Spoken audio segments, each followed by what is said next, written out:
Get ready for the dictation. Dictation will start in 5 seconds. Start. On the contrary, as a result of these preferences, India stands to lose.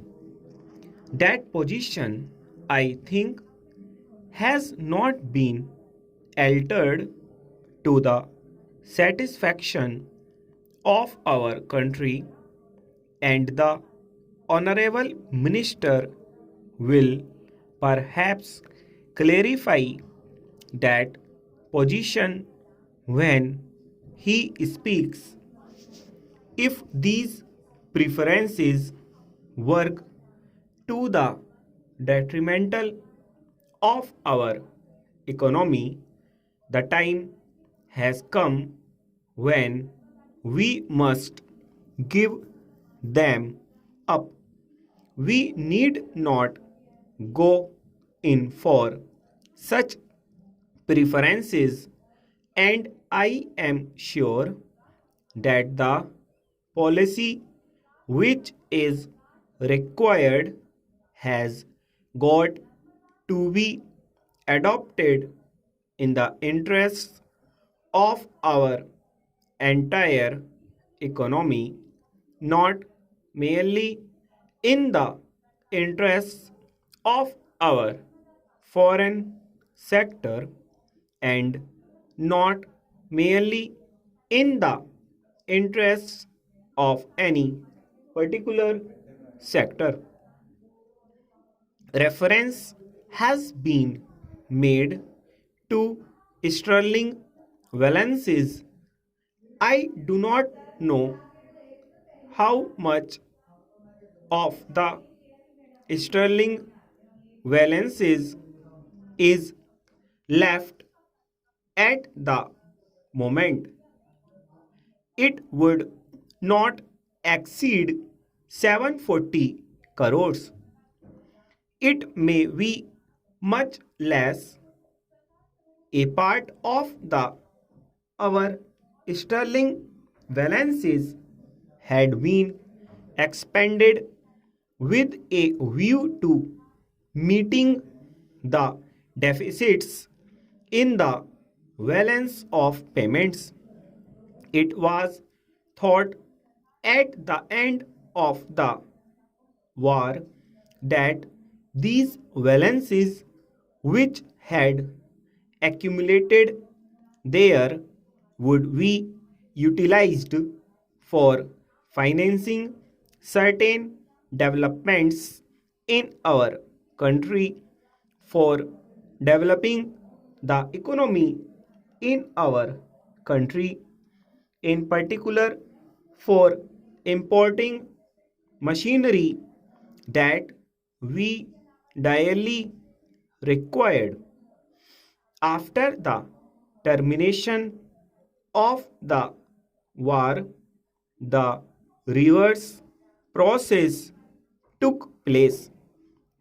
I would only mention what Sir Winston Churchill, the Prime Minister at that time, has written in his war memoirs. He is very bitter about India's claims on sterling balances.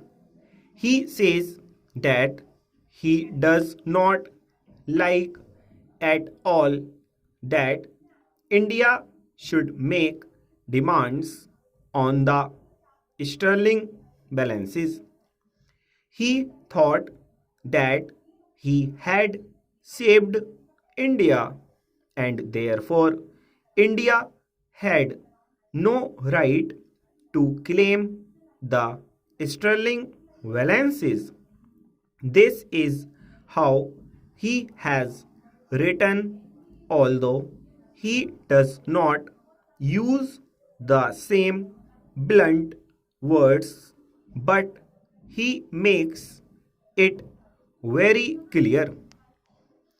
Here is the British Prime Minister who would not like a penny out of the sterling balances to be paid to India, but circumstances have compelled him to do so many things.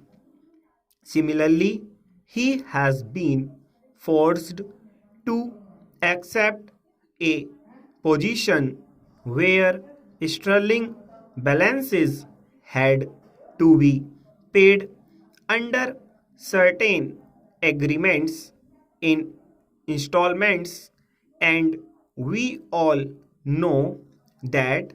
But for you see that large chunks of the sterling balances had been spent for meeting the deficit in the balance of trade. A much bigger amount has been spent for meeting the deficit in the balance of payments, including such items as pensions. You know, we have a tapering annuity out of which pensions are paid, and that money is paid from the sterling balances.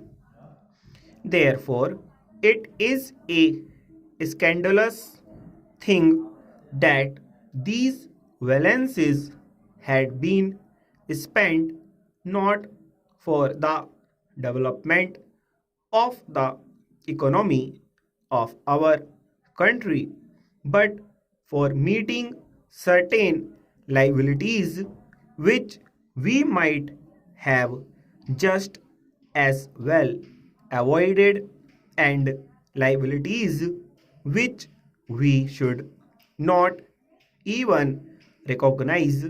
For instance, the liabilities with regard to pensions and all that.